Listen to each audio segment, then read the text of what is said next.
Actually, I want to start the full review of the all-new Mercedes G-Class calm and collected.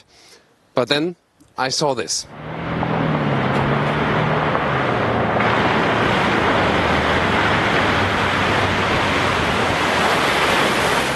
Sorry, I really had to do it, but I hope you enjoyed it. So, this is it.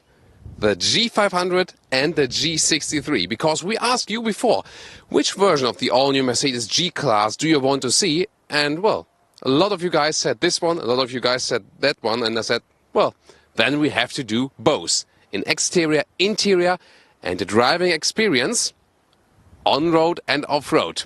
In full HD, full screen and full length. Let's go!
Let's start you with the front with the G500 in Thomas Blue, as I call this color. So my favorite. Is it also yours? Leave me your comments.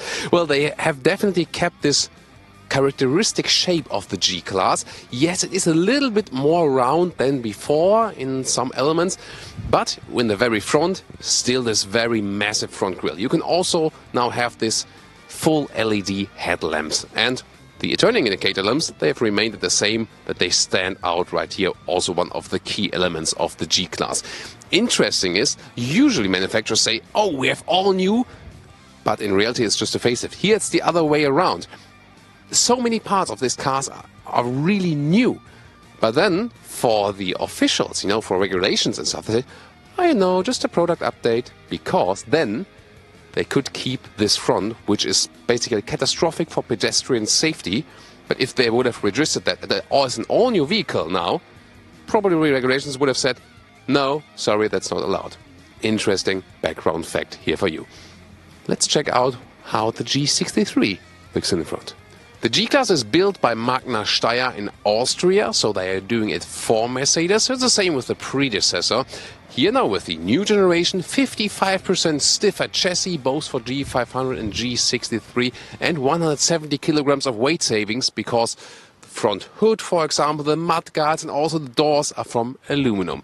And here with the G63 you can see the difference. First of all, it's a little bit lower than the G500, also then less off-road capable, and the front grille has those rather, you know, more sexy vertical fins right there. Looks a little bit stronger, and with the AMG logo. Here then with the color in a matte silver or matte gray. Which one do you like better? 4 meters 82 or 15'8" is the total length of the new G-Class. It's about 5 centimeters, just a little bit longer than the previous generation. But on the interior, more will have changed. I will soon show you that. Well, but here for the exterior, it has also remained this shape where it's just upright right there. Also with those door handles with a classic door closing sound. If you do not know the G-Class, you would probably say, hey, that's a 50-year-old car, how does that sound? And I mean, what the hell?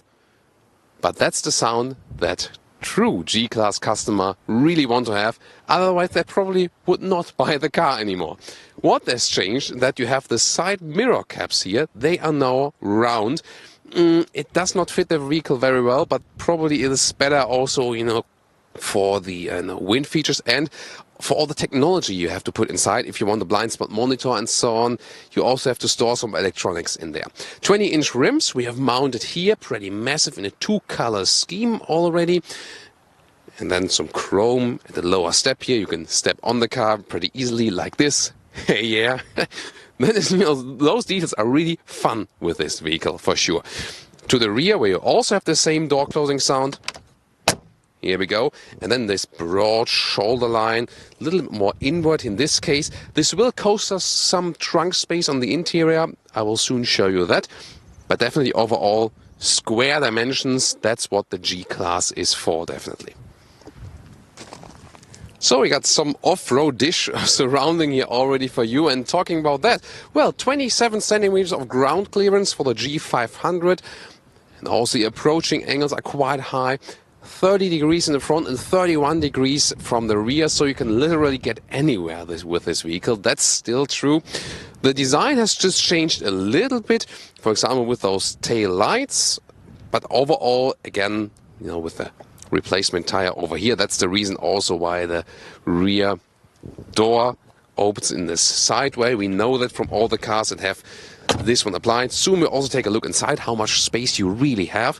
And should you want to go in a deep water hole, deeper than the one we've shown you initially, is about 70 centimeters of wading depth. And that's really a lot. So, but probably most of the time these situations will not happen. So, well, we haven't seen the exhaust here on the G500. The reason is it's basically hidden a little bit underneath the car, just at the side, on the right side, just in the middle, underneath the car. So we'll be able to see that one with the G63 better. So this is a side profile of the G63 AMG, and you can see we have 22-inch rims, so the biggest one that are available. Here also with a red stripe, you do not have to get it. It's another design feature here also at the side mirror caps right there. With a gray tone, you can also see the more contrasting, well, it is basically a protection strip going right here over the vehicle. Of course, when you have a darker tone of the vehicle color, it's not that prominent. Here, if you have a brighter tone, then you can really see it again with the plain plastic door handles as we used to from the very first G-Class as well. A little bit wider here also with mudguards. Other than that, you can see that the G500 and G63 are not too different from the exterior. Of course, a little bit lower here, as you can see it once more again. Maybe scroll back again to the G500 to really compare what it's like and to find your favorite. So the most special thing, however, in the side profile for the G63 are those exhaust tips that come out from the side. And the even funnier thing is, that's not only on this side, but on both sides. And for the rear, well, this is the position where both vehicles actually look most similar. It's just great to always be able to show you different colors. I like when we can actually do that. Well, usually we have like big diffuser, big exhaust in the rear then for sports cars or those AMG versions.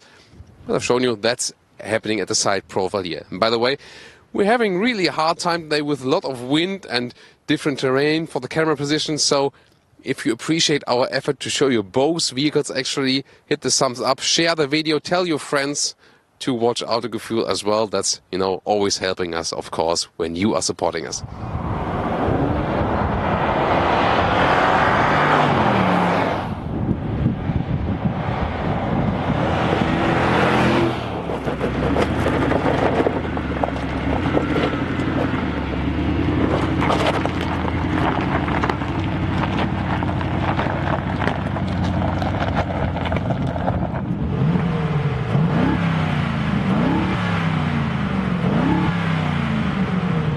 Looking at both engines, first of all, lucky we have those hydraulic struts that we don't have to push them open. Well, the G500 and the G63 both share the same hardware somewhat with a 4-liter V8. And that's basically new, especially for the G63. The difference is this one here is a stock engine built in Stuttgart at the Mercedes plant. And this one then is the one-man, one-engine, hand-built AMG engine made in Falterbach at the AMG manufacturing. Well, so On the one hand, it's the same. On the other hand, it's different in the building style a little bit. You can see it who built it as well. And of course, in the horsepower tune as well. So, whereas we have 422 horsepower here, we have 585 horsepower there with the G63. Well, in acceleration-wise, it does make just about 1.5 seconds of a difference, because we have for the G500 5.9 seconds, whereas we have 4.5 seconds for the G63 to 100 kilometers or 62 miles an hour. Well, if you then think about you have to pay about 100,000 at least for this and about 200,000 for this, then you can say, you know, 1.5 seconds is not much of a difference. But then again, if you go for G63, money doesn't play a role anyway. And the all-wheel drive distribution here for the G63 is 40-60, 40 in the front, 60% in the rear. So you also have a rear wheel bias. Still, of course, a permanent all-wheel drive. But you lose some ground clearance, so for more off-roading, the G500 is surely the better pick.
This is the vehicle key you get, pretty light and also slim.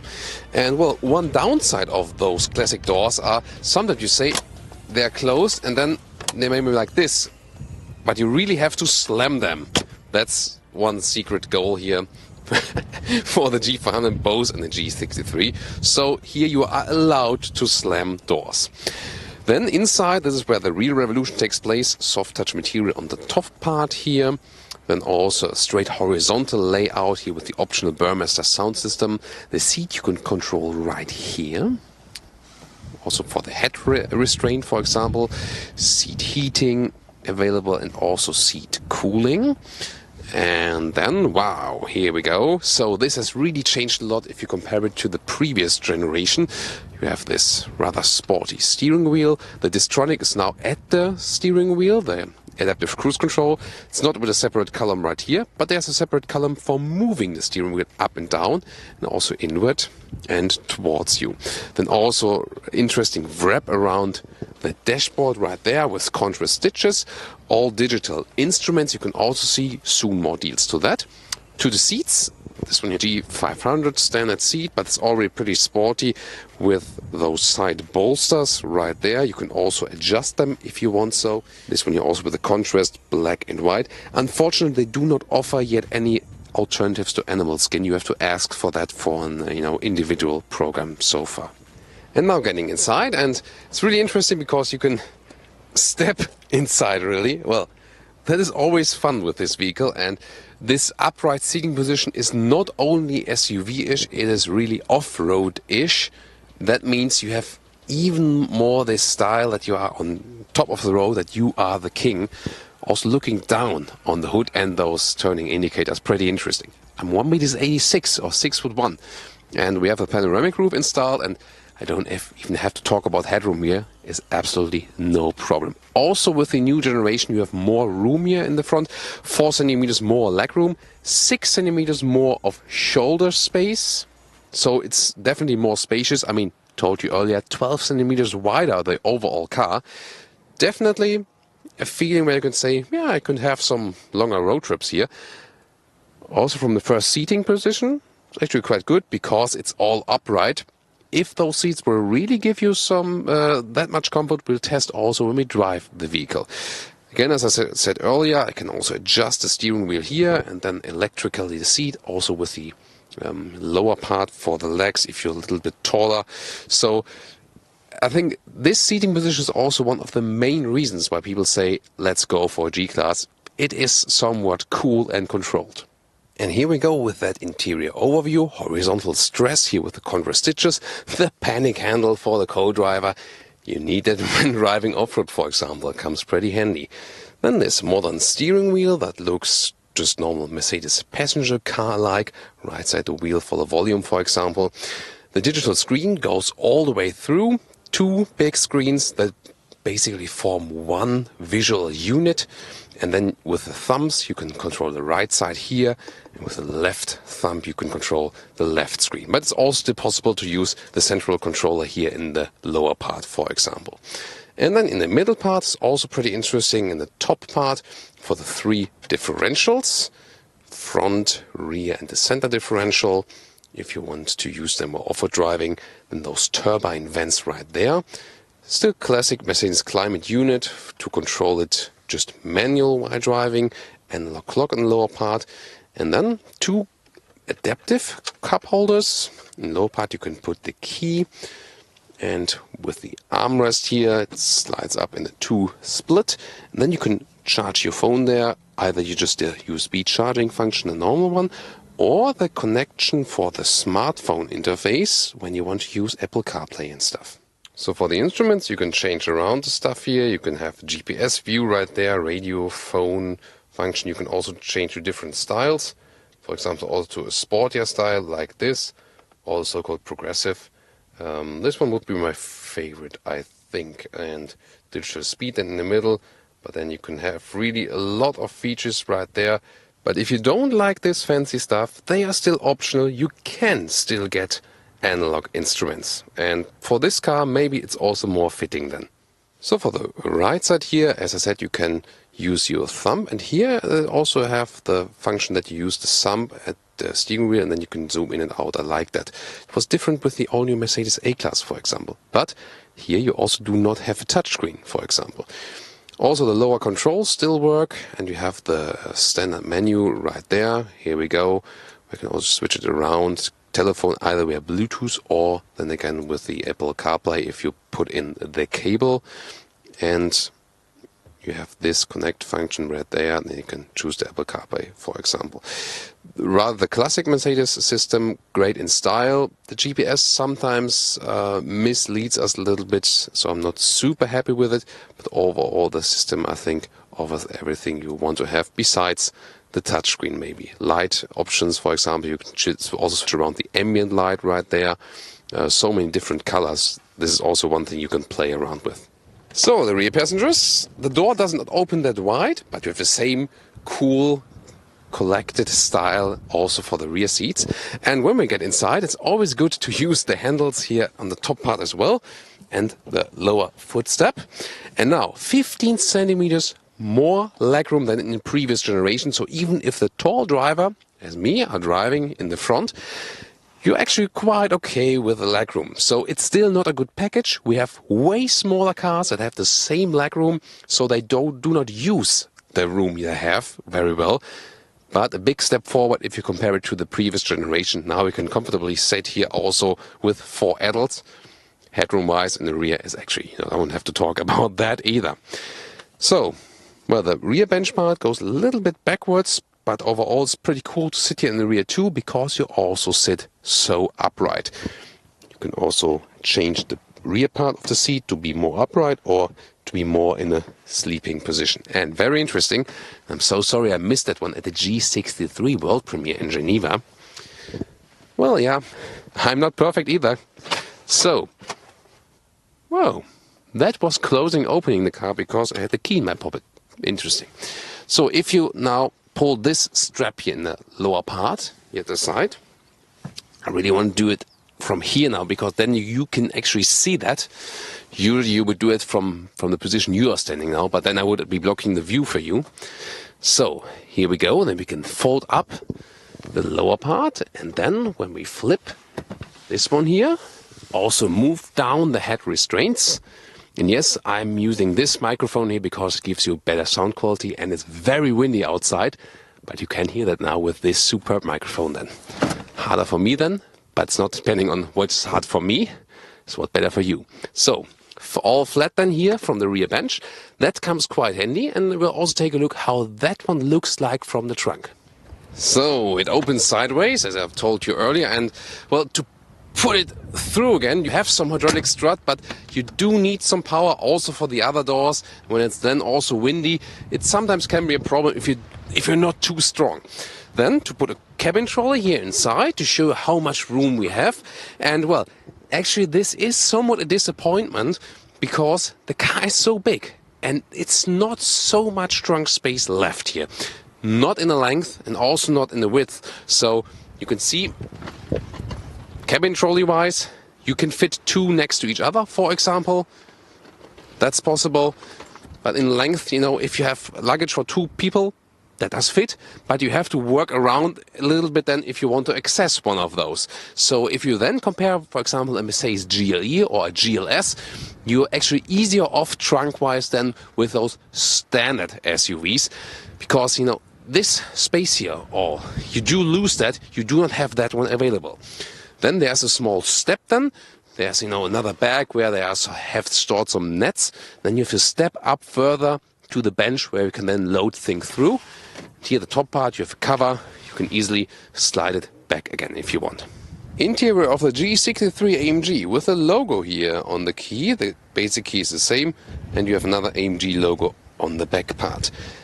Then let's get inside, and we can see we have a different style here with a red styling for this carbon fiber red decor elements, also with a lot of red contour stitching and this quilting structure too.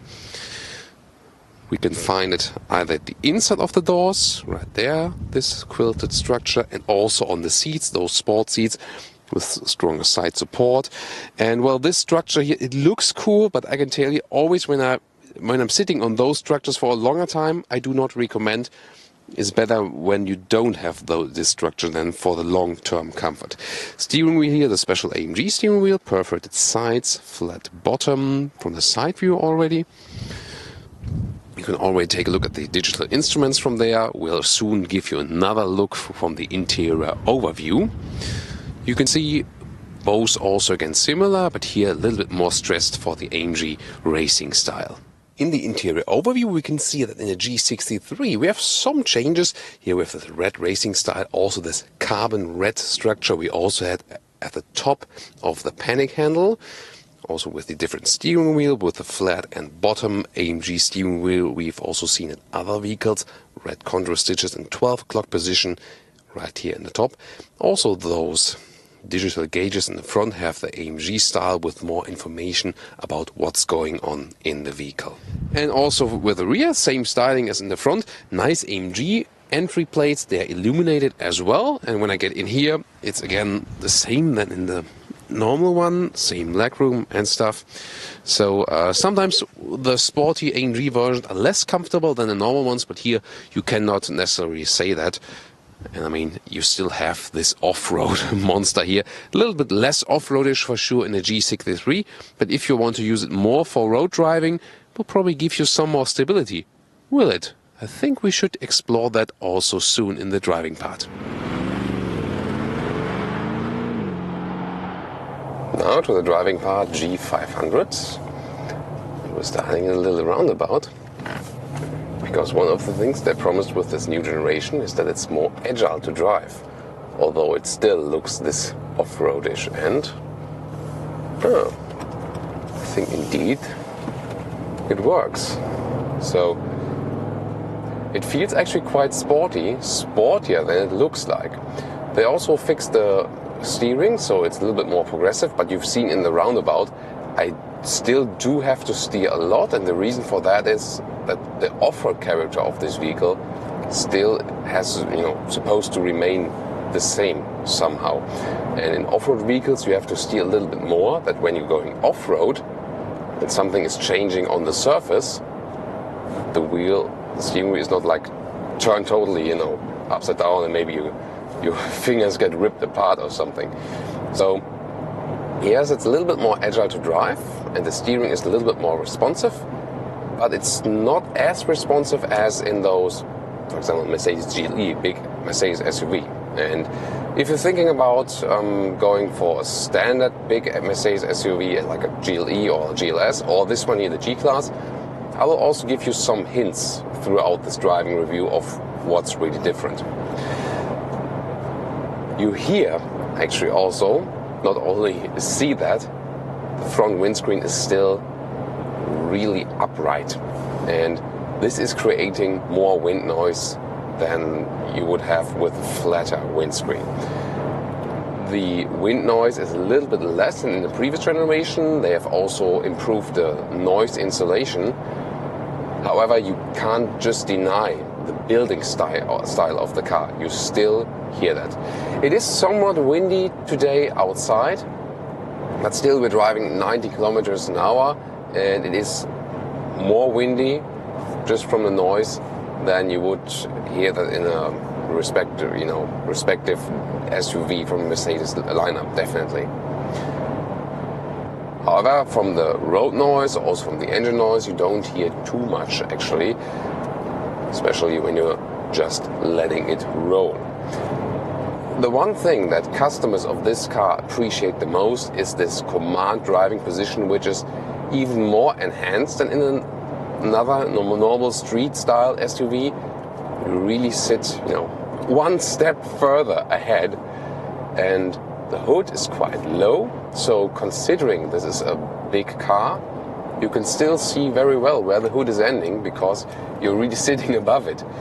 And that's for sure a funny feeling. So this is something very unique you hardly have in any other vehicle today on the road, that you still have this very rough, robust feeling, and you think you are above all things.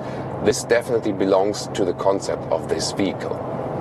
So here on the motorway, you can also then test the assistance systems. This is also one of the major upgrades here. We have a blind spot monitor. Well, no one's going to overtake us now, but there will be a triangle in the left mirror. There's also the Distronic, the adaptive cruise control. You can set it here now with the directly at the steering wheel, not with a separate column. And then you can, for example, just have a normal cruise control, or also an adaptive one. You can choose that. In this case, I can also control the distance to the car in front of me, like this, and then I can basically just relax on throttle and brakes, and that's it. So we're starting here with some motorway to give you some features of those, and then I'll soon head on to some more agile roads. Very interesting, by the way. Now we're basically in the wind shadow of this truck in front of us, and suddenly it's super silent in here. And usually you don't hear that in normal cars. But since the wind noise due to the upright windshield is pretty much present, now it's basically very much blocked. That's a very interesting thing. That's, as soon as the truck will be gone, let's see if we can experience something else then. Here, by the way, it's about 80 kilometers an hour. The car, considering it's that high, is still really stable. It's not tilting too much. Although we have a lot of spring way, especially, whoa. That trailer goes a little sideways there. Maybe want to do some action for us sliding the trailer out or something. So this is something they managed here very well, that the car is still somewhat stable.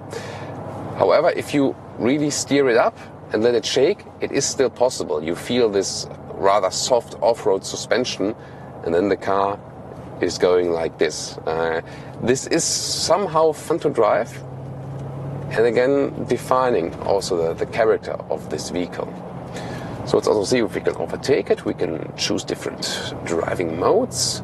For example, in the sport mode, the gears are turned up higher, and then we can accelerate out this car a little bit better. Consumption-wise, I'm not sure if you will be interested when you're driving this car, but when I've just been cruising about 12 liters, even above that, and when I'm going to accelerate some more, probably this will go up even more.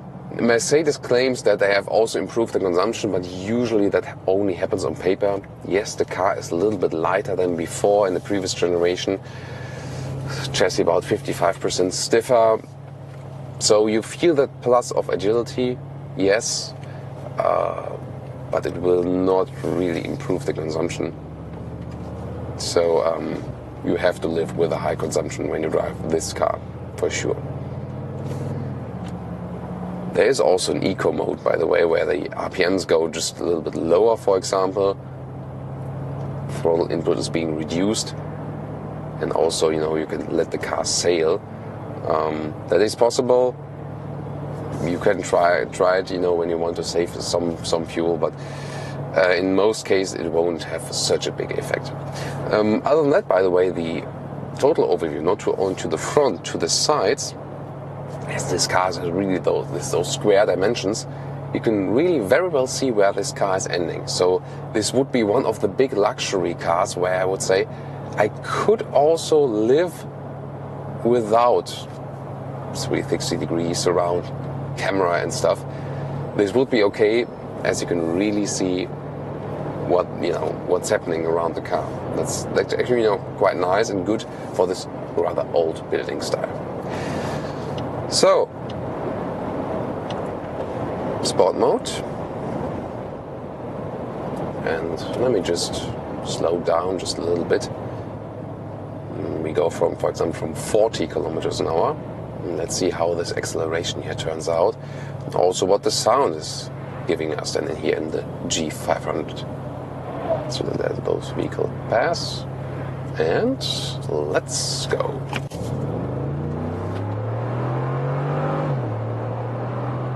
Plop. That is 100. So it's really hard to imagine that such a tank can still accelerate that hard. Also quite nice sound here from the V8, very sonorous, not too loud, because everything is very well insulated. But that's quite fun. So very sovereign, of course, with the V8, a lot of displacement there, and the all-wheel drive. That is what you get then from those rather classic big old engines. And now when the truck is gone in front of us with 90 kilometers an hour again, you hear the wind noise once more. One thing I was looking out to was also the suspension, because you know, in the front you have an independent suspension, but in the rear you still have this rigid axle, which is rather set up for example, heavy load or in the off-road driving and stuff. And this is the rather old construction, so to say. Of course, everything has been replaced, updated, and so on, and you do feel that. So, whereas in the old G-Class you had some less comfort suspension-wise, they improved it here now. So if you now think about getting one of those classic SUVs because you say you appreciate the comfort, you know, from a great GLE air suspension or something, I think the riding comfort here is already quite good. And one of the reasons is also that the softness of the suspension is still set on this off-road mode. You know, the thing I said earlier with the tilting, that you can shake up the car like this if you really want so, you know, but only if you really force it. And that also gives you this still comfortable riding feel. So I was expecting it to be harsher, especially from the rear axle. I'll also update you when we get some more road input there, when we have, for example, you know, a little bit more uneven road. That will be very interesting. And of course, from the off-road track that is coming up very soon as well, because that is also very interesting how the car performs there.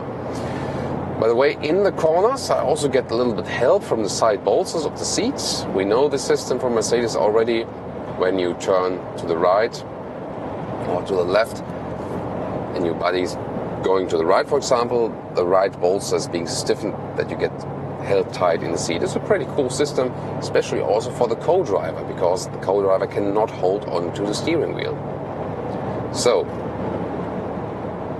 then if you ask me again, unique driving feature of this car, For sure, the very upright command seating position, this off-road rough feeling, I'm king of the road, nothing can harm me, even not pedestrians. Yeah, you got that. Then, of course, the pure power from this V8, already here in the G500, so more power than in the previous generation and less difference to the G63, if you just want to have a G500. Suspension-wise, big upgrade from the previous generation. It's now more comfortable, and you don't have to have a compromise there and say, yeah, you know, you go with a rough off-roadish version and then you have less comfort. It's really comfortable also for long-term runs. But, and that's probably the biggest downside for driving this vehicle, especially on the motorway, it is very loud for a Mercedes.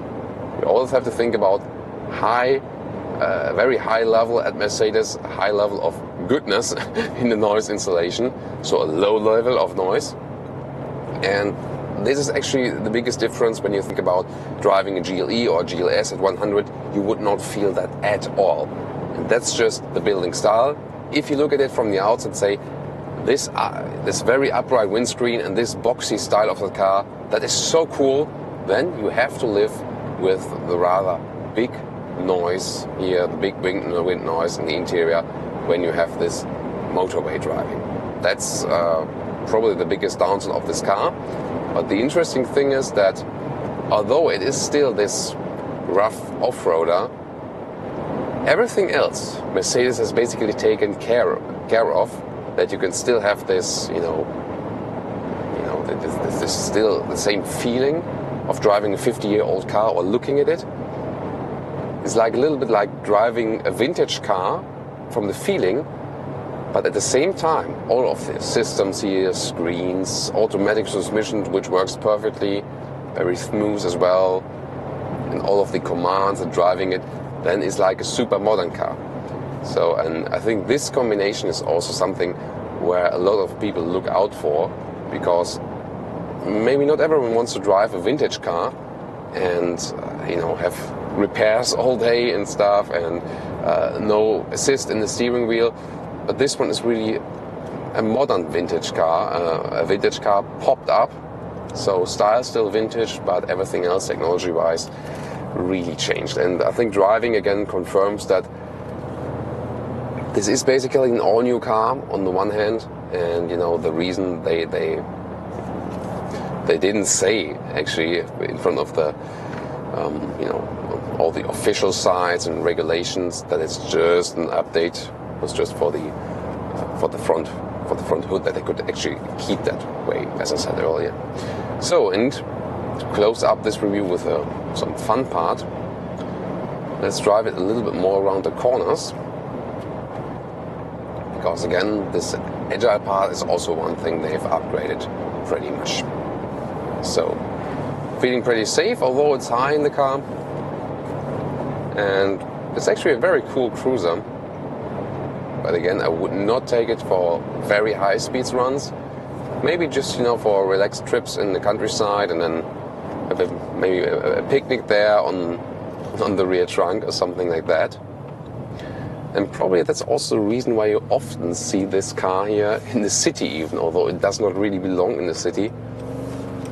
But at low speeds you don't hear anything from the wind noise. It's pretty interesting. Pretty nice also from the V8. You could always shift down here with the pedals. Have this growl, but it's not really exaggerated. So that's also one difference than G500, G63. G63 is just louder, and this one here with the G500, you say, yeah, this is totally enough for me. I don't have to say, hey everyone, listen up, I'm driving a G-Class. This is here rather just, hey look everyone, I'm driving a G-Class. So because looking here, small French city, driving here near Perpignan, really down in the south of France. I mean, if you drive with a G-Class through this small valley and there's someone that's looking like, what's going on here? So it does not really fit to this surrounding, but it's still somehow fun to drive through it. It's, you know, quite often the case that you have a different perspective when you look at it from the outside and when you're sitting inside the car. Because here again, I can, I'm almost sitting like I would be like on the first floor in some of those buildings here and looking down to the street. And then, you know, what does this shop here offer? This is really, really funny stuff. Look at those, you know, on the right side, those barriers. When you have the normal passenger car, it's really like this barrier is, you know, almost above your head. And when I'm here, like this barrier is maybe just in front of my belly. That's really funny. Have you seen that, by the way? So the start-stop was activated as soon as I released it, because the car also has so much power. It really had a hop forward. Well, those start-stop systems, they are not always saving this much fuel. It's more like a system which saves fuel on paper. So sometimes I also just deactivate it. I mean, it's really the question if it really makes sense with this V8. So if we had one acceleration in there now, we're already at 14 liters on 100 kilometers consumption. So, yeah, that's really something. And I have to say, then if you think about a GLE or a GLS, you can drive those definitely more efficient. So this is also, again, one more aspect where you still feel the difference then to those modern city SUVs and this here. Well, I do compare it to those Mercedes SUVs because there's hardly anything you can compare it outside then. There are no real competitors which still are in this rough off-roader segment from this or rather old building style. You know, just maybe in the non-premium segment, if you think about the Mitsubishi Pajero maybe, where you can get 2 or 3 Pajeros for the price of this one here. Then again, even the Pajero is running out. And well, if you think Land Rover side, the Defender is way smaller and also totally different price regions, so it's hard really to compare something to it. Toyota Land Cruiser is also cheaper, more off-roadish, so this really stands out for its own, and I think this is still one of the reasons why so many people go for it. Wow, really sovereign acceleration here. That is something which is definitely a lot of fun. However, I would have expected the V8 to be a little bit more fuel saving, because sometimes we test bigger engines which are, you know, which are lower in the consumption than the smaller engines, because you can run them at lower RPMs and stuff. But then again, the weight, you cannot deny the weight of this car, and you also cannot deny that the wind features which you literally hear is not really optimized for consumption and stuff. So let's turn here. See how I have to turn the steering wheel quite a lot. Again, still an off-road-ish steering, although it's very light and soft to steer. Now we're getting some bumps. Wow. Yeah, okay. That was quite rough, because the roads are actually quite good here. But when you get to some bumps, then you feel the stiffer rear axles, so that is also a difference then to some of those very modern air suspensions. Let's once more get to the sport mode. Here we go. Oh, very smooth from this 9G automatic transmission. Really a fan of it. Shifting back, RPMs turn up. One more on the throttle. Whoa. That was the automatic brake, which is also standard equipment. It basically preheated my brake. But you can see when this upright cupboard is approaching you in the rear mirror, I think I've never experienced that on the French roads. Usually I just go with a very small Renault Clio and just race even faster than you would be allowed to. But here in this case, I say, what the hell is approaching there from behind? Better get off the road. This crazy guy is running me down. Something like that, you know. Let's see, I think I should go left now. So I do have to force this vehicle in the corners just a little bit, also due to the steering. What about Katrina, co-driver today? How are you feeling when I'm driving this car a little bit faster? Is it still comfortable as a co-driver, or is it like, yeah? because you know, so you're fine with it also. You're relaxed also when I'm driving faster. So she's relaxed also when I'm driving fast. So that's of course a good sign. To me as a driver, when I'm pushing the limits here now a little bit more,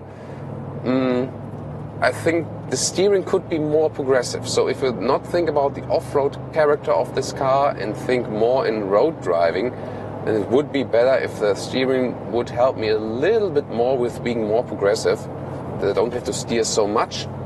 And of course, tilting of the car, sometimes hopping from the suspension. So it is okay somewhat, and also definitely better than the previous generation, but I would not say that driving the G500 here would be super fun in agile driving corners. So sometimes, you know, just for a little bit you can certainly do that and you have enough power, but from the characteristics, I mean, the car is just too high for that basically. And of course I'm looking forward if that is different in the G63.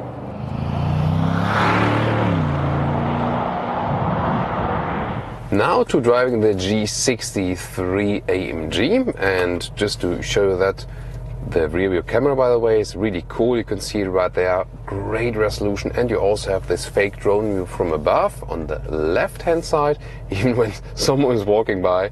Pretty interesting, right, isn't it? So, and what I also have here with the AMG is that you have, for example, those performance mounts. Then you can see the Newton meters of torque or the kilowatts. I mean, you shouldn't watch, look at it while driving anyway, but it's maybe a nice show off then for the co-driver, for example. Well, you feel directly that the suspension is stiffer here. No wonder that they did that in the AMG version. That reduces the tilting to the left and the right. So, and that's also better than for a little sportier driving. And well, we have about 150 horsepower more. Let's see if we can realize that. The G500 was already fast for sure. What I really like is this steering wheel. It feels sportier, also behaves a little bit sportier. You can better grab it.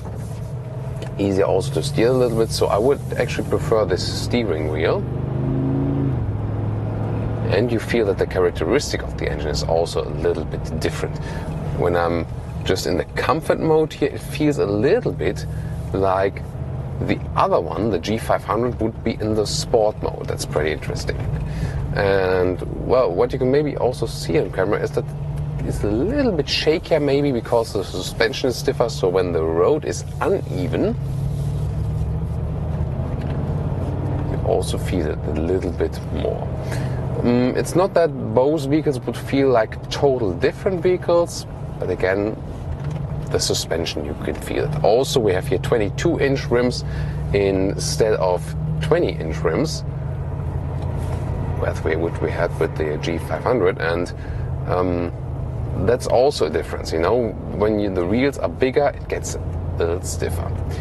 Here, when you're going some right and left, very good control over the car. Again, for road driving, it would be cooler if you would have a little bit more progression in the steering, that you have to steer less. However, then when we later go off-road driving, then again, that's an advantage. So when you're going over some transverse bumps, especially at normal road speed, then you feel that the suspension is stiffer, first of all, and in general also, if you compare an AMG version of one of the other normal city street driving SUVs, that's then more comfortable with those than with this rather rough AMG version. So let me switch over to the GPS so that I can see where I'm actually driving. So here we go. And on the right side we can see then always the closed junction. On the left side we rather have the overview. And it's a little bit loud here from the suspension, from the vents in the rear. Sometimes I turn the vents in the rear down a little bit. So let's go to the sport mode here and give you some acceleration on that road here. So, all ready? And let's go.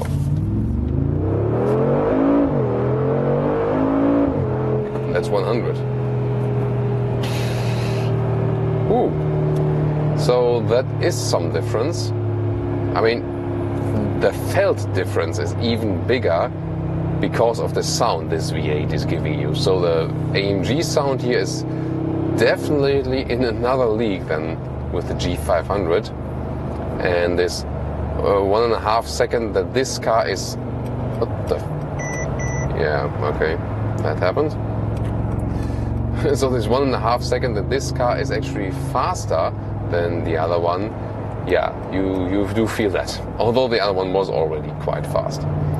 So I think everyone should be awake now, right? Okay, not too good for cameraman, I guess. So I can always hold onto the steering wheel and I know exactly when the acceleration is happening. So that's definitely an advantage. So now back to cruising a little bit. And you can go to the normal driving mode. By the way, with the G500, in the end, when I really tried to save fuel, I end up with 12 liters on 100 kilometers, and it's not possible to go below that. And I think sometimes rather something 14 is even more realistic. Now, here for example, 100, you see you get more stability. If I would try to shake up the car like this, the G500 started to tilt then a little bit. This is less with this car, so less tilting, stiffer suspension. The question is then if you know, what you actually prefer. So if you want it a little bit sportier, less rolling, less tilting, then the G63 will help you. If you drive somewhere where you have a lot of bumps in the road, or they are rather damaged, then the G500 will help you a little bit more. Soon also while off-road driving, we'll check out the suspension and steering in there, how that one plays off, because with this vehicle you always need to find a compromise between road and off-road driving, as it's still thought out to be also like a, still an off-road vehicle car. And I also know that some even go to the dunes or something, even with the G63. Well, the thing is that the approaching angle is of course different. So in the front and the rear, and because of the lower bumpers and stuff. Suspension itself is then stiffer too. So for off-road, definitely the G500. That's why we are soon in the off-road part will also concentrate on the G500. But here on the road with the G63, I feel better in those winding roads now. With the G500, I had the feeling that I had to fight the car a little bit because of the weight, the steering that I had to, work a little bit more with. Not necessarily because the steering is hard to control, but it feels like the car would be lagging behind a little bit then in the corners. And the 63 here is not really lagging behind in the corners. So I have to say, for driving on road, it feels definitely better, because it evens out the disadvantage of this car, that it's still very heavy. That for road driving it's so high and has also with the center of gravity and stuff, it starts rolling and tilting. So you even that out with the AMG version. So in a way this can also make sense. Sound wise, of course, if you like this rather growling AMG sound, that would be an advantage for you. Other than that, of course, if you want to save money, you go for the G500. But that shouldn't be playing any role if you go for the G63. So again, this dynamic road driving is not only more fun, not only sporty, but also somehow just more pleasant with this one here. So it's a funny thing that you can increase also the comfort with making a car stiffer.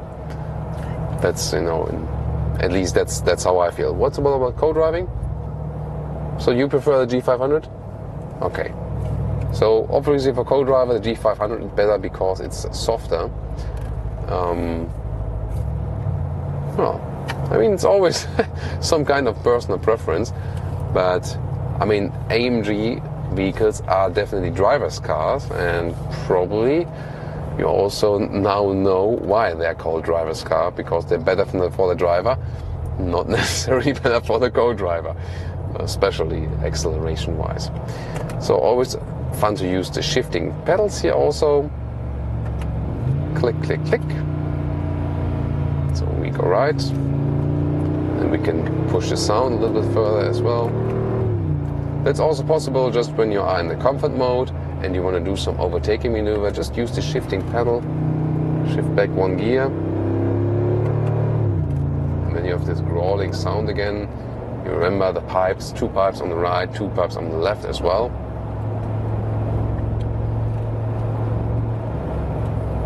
Another good setup here for those winding turns. Really good to enjoy also with the camera here in the front. By the way, which one or which perspective do you prefer? We cannot always mount the camera like it is right now, the action camera, because not all cars have those panoramic roofs. Do you rather prefer this camera perspective here, where you look to the front, basically between me and co-driver, or do you rather like it here mounted to the side window? So if we have the possibility, I tend to put it in the against the sunroof there, because you get this rather panoramic view to the front, which is pretty cool, just looking to the front as well and have a good feeling. On the other hand, the one that is mounted then next to my head on the left side, sometimes also on the racetrack, gives you a more natural point of view impression, that it would more feel like you are driving the car yourself. So I think as for me, this one is more beautiful, but the other one maybe is a little bit more realistic. What do you think? Then leave me your comments about that. So once more into the sport mode, and the gears are turned up higher, more RPMs, also kept in a lower speed. Gears, 5th gear for example, now at 100, where it would be a gear, or now 6th gear, 1 or 2 gears higher even in the normal comfort mode. Good stability here now, also in the corners with 70. Now it's really fun to drive the car also in a fast way. So if you like to go a little bit faster and have good roads available, and also want some sporty driving, although having a G-Class, then the G63 is for you. If you're more seeking for, the visual part and not paying too much money, although it's already expensive, and just using it as a cruiser then, city and also countryside, and don't attack that vehicle that hard, then the G500 will be more suitable for you. So which one would you prefer after hearing those driving impressions? I really enjoy driving it here with the G63. So, it's a tough question. Maybe I would like a G43. That could basically combine something like that, because also with E-Class or C-Class, I usually really like the 43 models of AMG, because they somehow combine the sporty driving fun and the everyday comfortable driving capability. But that one is not planned for the G-Class. They probably at some time maybe make another G65, but then I think you'll still be better off with the 63 with the V8, because the new V8 is really very well thought out, good performance, nice sound.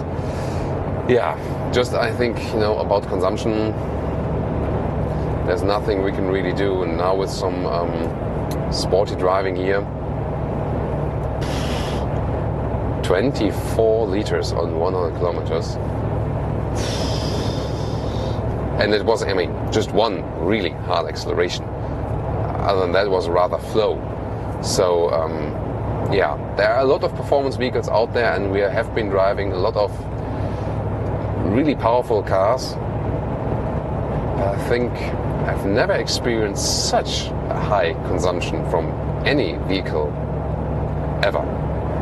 So that's the downside of the sporty enjoyment, right?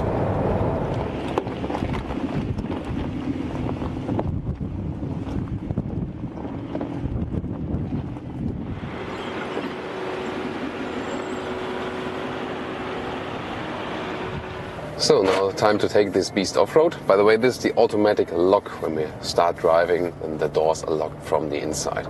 And the funny thing is that due to the soft suspension, you sometimes get the feeling, oh, it's an air suspension, but it's not.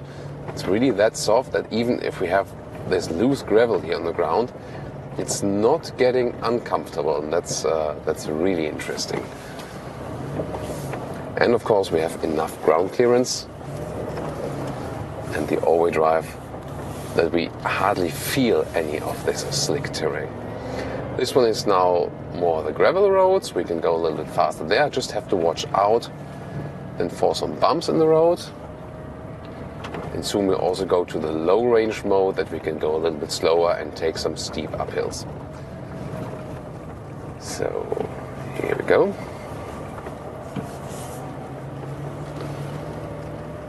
And we go to so Sven, our instructor, is accompanying us. We go there. Left. And to the left. And then we prepare low range and differential. So the funny thing here is when we go to the low range, well, at the moment we're standing still, but you can also just drive up to a speed of 40 kilometers an hour and the low range will still work. And also when you put it out again, most vehicles have to stand still, put it in neutral, but here you can also roll, and while rolling, put it in neutral, put in the low range or put it back again. That's really astonishing, so a very cool system. Shall we put in any of the differential, all three? Or two? So the central differential lock and the rear one. So then we can roll up a little bit smoother. So otherwise when we wouldn't have the differential lock activated, maybe we would have too much wheel spin at one of the wheels. And so in this way, when both wheels are locked, they turn at the same speed. We get up the hill a little bit smoother. And the thing is, you need a certain speed, but actually due to the all-wheel drive and the capabilities of the car, you just roll slowly but steadily, and that's usually the best way. So you keep on moving, but just slowly. I could also stand still, but of course that's never too good with a rather slick rock. We have, for example, right here. So the key to off-road driving is usually driving slow but steady. Also, I'm putting my thumbs out of the steering wheel now, that when the steering wheel is reacting, my joints won't get ripped apart. And that always was bringing me back to the driving part on the road before, because I told you the steering is not too progressive while road driving. You can see we need this in off-road driving to be more precise, and that when the wheels are getting turned now by those rocks, the steering wheel is not being turned apart to the left or right too fast. And so in off-road driving, this helps me now that you can steer a little bit easier and smooth. You want the third differential lock as well? Here we go. And that's really cool stuff. You can put it in while driving and now it's already in. So even if you maybe forgot that first, it's actually no problem. Wow, that's really against the sun here now. And you can hardly see what's going on. But you can also have those off-road dials, either that or also the camera, and then I can check the camera image and see what's going on in front of me, although I cannot really see for myself. Yeah, I mean, that wall there in front of us, it's literally a wall, and you would say you can never ever get up there with a car. 60%. 60%. Inclination. That's really cool. And I mean, I've done that also with the Land Rover Discovery in Utah. You can also check out that review. And here with the G-Class, I have to say, it feels even easier to do. So that's a direct comparison now.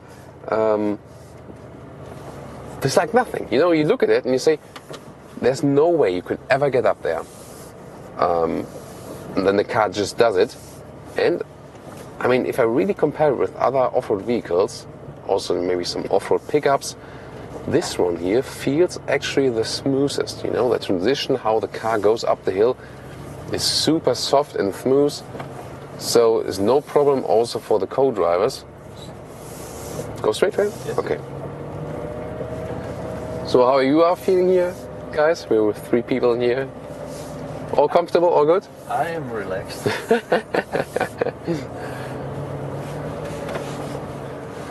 Yeah, so Straight. Definitely, I mean, you feel that you're off-road, that's for sure, but I think it's almost the softest way you can experience off-road driving, and you don't even have to be a very experienced off-road driver. You know, the important thing is you have to dare something, but you shouldn't dare too much. You know, you feel how the car is working underneath us. We're just driving at about like 6, 7, 8 kilometers an hour, something like that.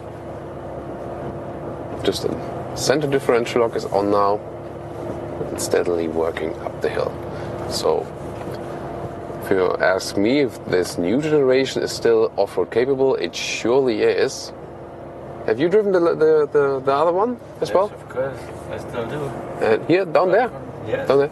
Well, what would you say for the difference in off-road capabilities, the previous generation and this one?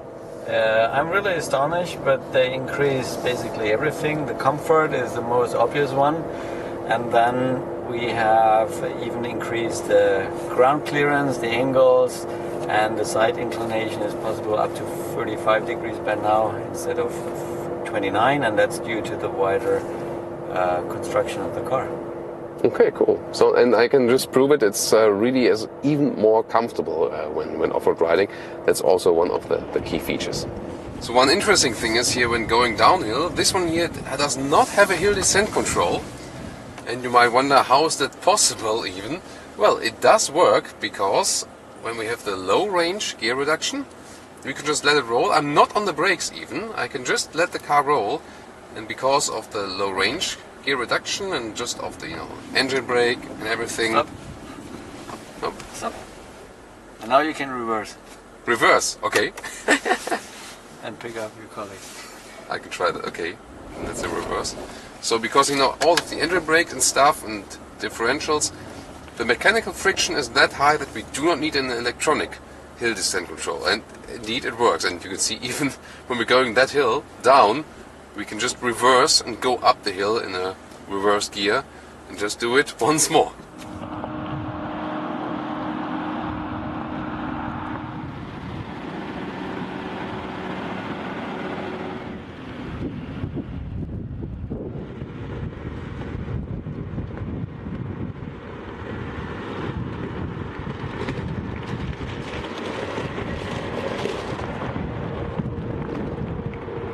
And now to our conclusion for today, all new Mercedes G-Class. Well, if you compare G500 and G63, it becomes clear that this one is the more clever choice, because the price, I mean, let's be honest, it is an overpriced car for sure, but then when you pay even more, maybe double the price for a G63, it doesn't really make sense. Just if you say, I really do not care about the money, then you can also just think about the G63. In general, they have indeed changed a lot with this all-new generation, so more than you can actually see. But that they remained this classic style on the exterior is also part of the concept, the same with the door closing sounds. So this is still this true icon, and I think it is on the one hand a clever choice that they have kept it. On the other hand, of course, as I've shown you, it comes with some downsides for pedestrian safety, and of course that it's sometimes not so easy to close the doors, especially when you don't have so much power. On the interior, the key element is that you have this upright high seating position, and that's really a lot of fun to drive, especially with this soft off-road suspension that you can tilt around sometimes a little bit. And of course, it's still fully off-road capable. That's also pretty interesting. I would be looking forward to get your feedback. If you're a G-Class customer, do you drive it off-road, or are you rather keeping it on the road? For sure, most vehicles will probably remain on the road overall. From the driving experience, I really had a lot of fun with it, on the one hand. On the other hand, you have to say, well, the comfort is given that you have this off-road soft suspension, yes, but the noise insulation, they have improved it if you compare it to the previous generation. But still, if you would take a modern big Mercedes SUV as a GLE or a GLS, they are more silent on the interior. You have to bear that in mind. This exterior design with the upright window in the front, it comes with some costs, and you just have to know that. If you just say, this is more important to me that the car looks the way it looks like, then you just have to bear that in mind and just have to live with some of the downsides that come also with this car. So what do you think, actually? Would you go for the G500 or the G63?